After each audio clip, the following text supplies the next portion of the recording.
Hey guys, welcome back to JSP blogs. ఈ రోజు అయితే బాగా ఎండగా ఉందని నేను మా ఫ్రెండ్ కలిసి స్విమ్మింగ్ పూల్ కి అయితే వెళ్దామని ఫిక్స్ అయిపోయాం. ఇంకా దారిలో మన బ్రోకి ఆకలి వేస్తుందని వేడిగా ఉన్న చల్లపునుకులు అయితే తినేసాడు గైస్. అది ఉండాలి, దాంతో పాటు ఇది ఉండాలి. ఇంకా స్టార్ట్ అయిపోయి స్విమ్మింగ్ పూల్ కి అయితే వచ్చేసాం. వేడేంట్రా క్రికెట్ కోర్ట్ కి తీసుకొచ్చాడు అనుకోకండి గైస్, దీని బ్యాక్ సైడే పూల్ ఉంటుంది. ఇక్కడ ఈ తాతయ్య గైస్ ఇన్ఛార్జ్. తాతకి తెలియకుండా ఏగో కూడా లోపలికి రాలేదు గైస్, కానీ మేమైతే లోపలికి వెళ్ళిపోయాం. తాత దగ్గర అటెండెన్స్ వేయించుకుని లోపలికి వస్తే ఇంకా స్విమ్మింగ్ పూల్ ని చూడగానే మా ఓడికి తుత్తరాక్క దూకేశాడు గైస్. చూడండి ఎలా స్విమ్ చేస్తున్నాడో. వాడిని చూసి ఇంకా నేను కూడా ఆగలేక దూకేసా. తర్వాత కొన్ని ఫొటోస్ ఇంకా అండర్ వాటర్ వీడియోస్ తీసుకున్నాం. అండర్ వాటర్ లో ఫొటోస్ ఇంకా వీడియోస్ చాలా బాగా వచ్చాయి. టైం చాలా ఉన్నా జలుబు చేస్తుందని పూల్ నుండి బయటకు వచ్చి హౌస్ కి అయితే వెళ్ళిపోయాం.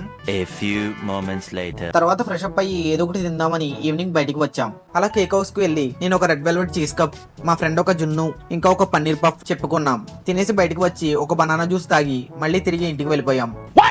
ఈ వీడియో కనుక నచ్చినట్లయితే లైక్ చేసి షేర్ చేసి అలాగే మన ఛానల్ ని సబ్స్క్రైబ్ చేసుకోండి. ఉంటాను గైస్, బాయ్.